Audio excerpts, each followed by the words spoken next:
In this video, I'll demonstrate how to link a cell to another sheet in Excel. To illustrate, I'll be using a table titled Ideas for my Instagram page. This table consists of columns for Date, Idea, Notes, and Done, where the Done column indicates which posts have been published.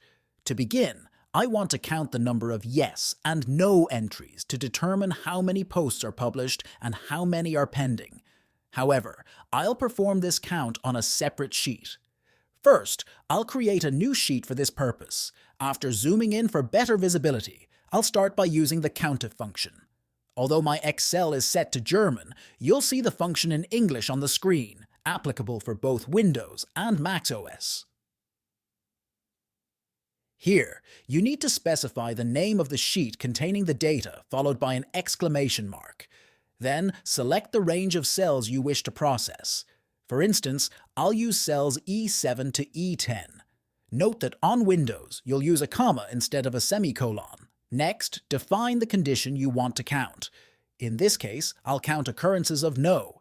Once you press Enter, you'll see the count of cells containing no automatically updated. This function dynamically adjusts when you modify the data. You can replicate this function for yes by copying and pasting it into another cell, adjusting the condition accordingly. For more tutorials and videos like this, remember to subscribe to our channel and give this video a thumbs up. Thank you for watching.